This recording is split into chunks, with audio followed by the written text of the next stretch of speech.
सोमवार को पड़ने वाली अमावस्या को सोमवती अमावस्या कहा जाता है। चलिए सोमवती अमावस्या की कहानी सुनते हैं।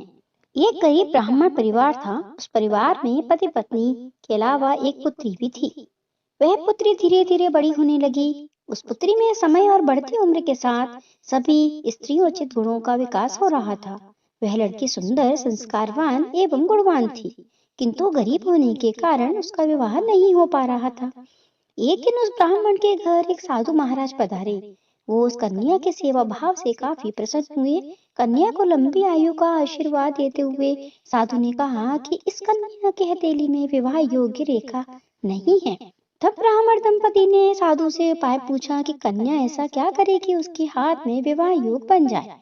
साधु ने कुछ देर विचार करने के बाद अपनी अंतर्दृष्टि से ध्यान करते बताया, कुछ दूरी पर एक गांव में सोना नाम की धोबिन जाति की एक महिला अपने बेटे और बहू के साथ रहती है, जो बहुत ही आचार विचार और संस्कार संपन्न तथा पतिपरायण है। यदि यह कन्या उसकी सेवा करे और वह महिला इसकी शादी में अपनी मांग का सिंदूर लगा दे, उसके बाद इस कन्या का विवाह हो तो इस कन्या का वैधव्य योग मिट सकता है।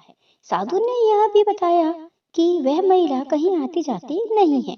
यह बात सुनकर ब्राह्मणी ने अपनी बेटी से धोबिन की सेवा करने की बात कही। अगले दिन कन्या प्रातः काल उठ कर सोना धोबिन के घर जाकर साफ सफाई और अन्य कार्य करने लगी और कार्य करके वापस आ जाती। एक दिन सोना धोबिन अपनी बहू से पूछती है कि तुम तो सुबह उठकर सारे काम कर लेती हो और पता भी नहीं चलता। बहू ने कहा, माँ जी, मैं तो सोचा कि आप सुबह सारे उठकर काम कर लेती हैं, मैं तो देर से उठती हूँ। इस पर दोनों सास बहू निगरानी करने लगी कौन है। कई दिनों के बाद धोबी ने देखा कि एक कन्या उसके घर में आती है और सारे काम करने के बाद चली जाती है। जब वह जाने लगी तो सोना धोबी उसके पैरों पर गिर पड़ी। पूछने लगी कि आप कौन हैं और इस तरह छुप कर मेरे घर की चाकरी क्यों करती हैं।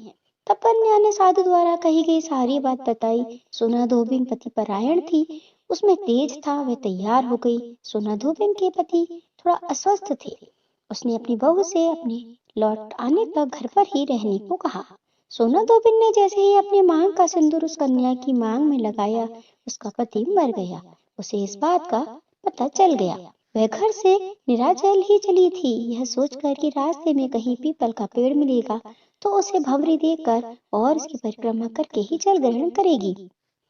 उस दिन सोमवती अमावस्या थी। ब्राह्मण के घर मिले हुए पकवान की जगह उसने ईंट के टुकड़ों को 108 बार भंवरी देकर 108 बार पीपल के पेड़ की परिक्रमा की और उसके बाद जल ग्रहण किया। ऐसा करते ही उसके पति के मुर्दा शरीर में वापस जान आ गई। धोबिन का पति वापस जीवित हो उठा।